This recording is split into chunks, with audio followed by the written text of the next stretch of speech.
God is not dead. My name is Vitale, and I'm a philosopher. I teach at Oxford University, and I'm here at the Oxford Philosophy Library to bring you just that update, that God is not dead. Not nearly. A number of popular authors have suggested otherwise in recent years. But these new atheists are generally not engaged in current philosophical scholarship. In fact, the new atheism at the popular level can be traced directly back to the old scholarship at the academic level. More recently, in the last 50 years or so, what we've had is a remarkable resurgence of professional philosophers who have thought long and hard about the evidence and have come to the conclusion that God exists. God is not dead. He is very much alive. But you don't have to take my word for it. Listen to the prominent atheist philosopher Quentin Smith. He has 12 books, over 100 articles to his name. In the year 2000, he published an article in which he blasts his fellow atheist philosophers for having lost so much ground to Christian philosophers. He says, God is not dead in academia. He is alive and well in his last academic stronghold, philosophy departments. And he goes on to say that if you took atheistic philosophers who don't specialize in religion and you locked them in a room with theist philosophers who do specialize in religion and debates ensued, he suspects that you would have to conclude that the theists, the believers in God, definitely had the upper hand in every single argument or debate. God is very much alive in philosophy. And not only in philosophy, but in sociology as well. 50 years ago, sociology was convinced that God was on the way out. The scholars had bought into secularization theory. You know the idea.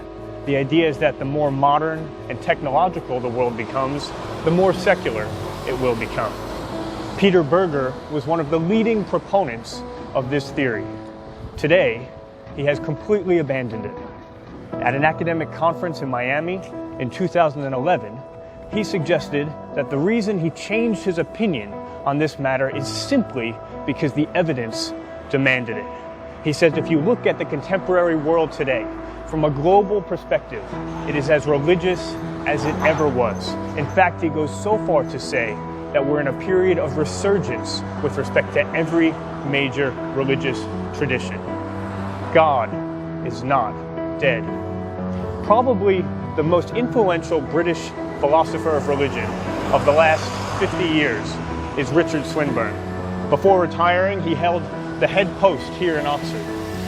In 2003, he published a book called The Resurrection of God Incarnate.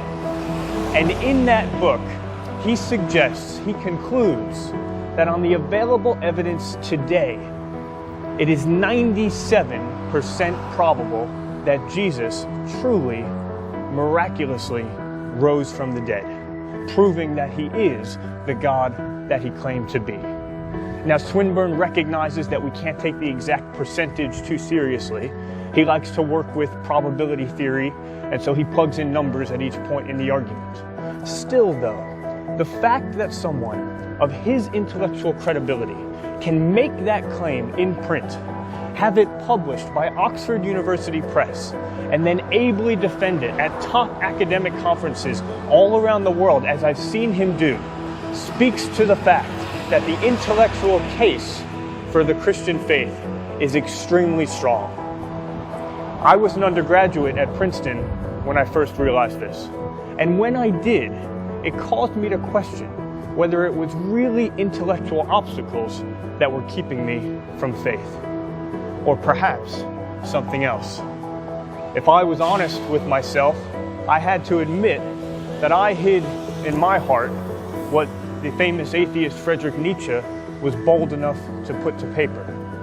If there were gods, how could I bear not to be a god?